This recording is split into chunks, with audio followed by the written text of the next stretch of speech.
கிறிஸ்து இயேசுவில் அன்பிற்கினிய சகோதரர்களே, சகோதரிகளே, ஆண்டவர் இயேசு இன்றைக்கு வாசிக்கப்பட்ட இந்த புதுமையிலே 4ஆம் வேளையிலே இயேசு கடல் மீது நடந்து வந்தார் என்று பார்க்கின்றோம்.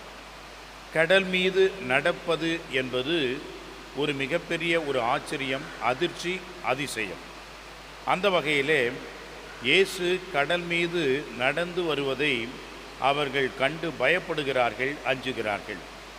ஆனால் ஆண்டவர் இயேசு பேதுருவை பார்த்து, நீயும் நடந்து வா என்று அவரையும் நடக்க வைக்கின்றார்.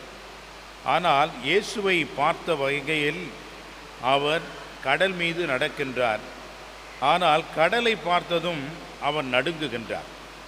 அன்புக்குரியவர்களே, இதுதான் வாழ்க்கையினுடைய நிதர்சனமான உண்மை. நம்முடைய வாழ்விலே இறைவனை நோக்கி நாம் நடந்தோம் என்றால் எல்லாம் நமக்கு நலமாக அமையும். ஆனால் எப்பொழுது இந்த உலகத்தின் போக்கிலே நாம் பார்க்கின்றோமோ அது நமக்கு அச்சத்தையும் நமக்கு பின்னடைவும் தான் கொடுக்கும். எனவே இறைவனை நோக்கிய பயணம் என்பதுதான் நமக்கு நலமானதாக அமையும்.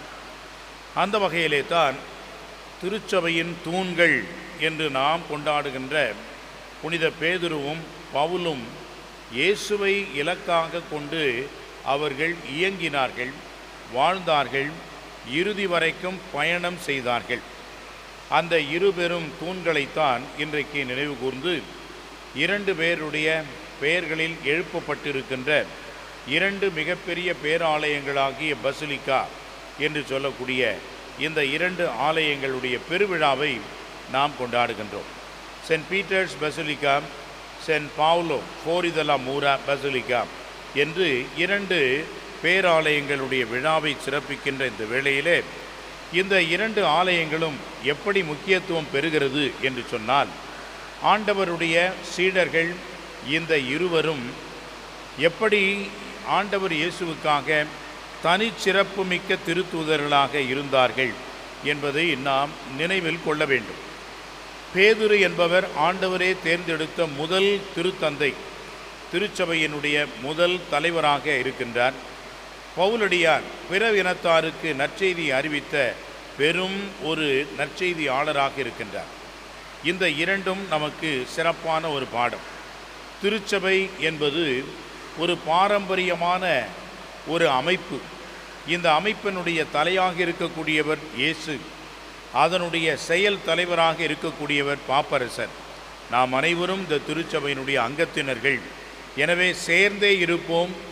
இந்த ஒரு நிலைத்தன்மை கொண்ட ஒரு அமைப்பிலே நாம் இருக்கிறோம் என்பதை நினைவுபடுத்திக் கொள்வோம்.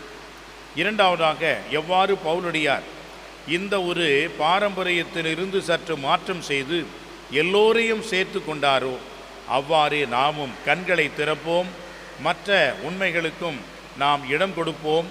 சேர்ந்து இந்த உலகத்தோடு வாழ்கின்ற அருள் வேண்டி பேதுரு பவுல் பெருங்கோவில் அர்ச்சிப்பின் நாளிலே இறை அருளை வேண்டி மன்றாடுவோம். ஆமென்.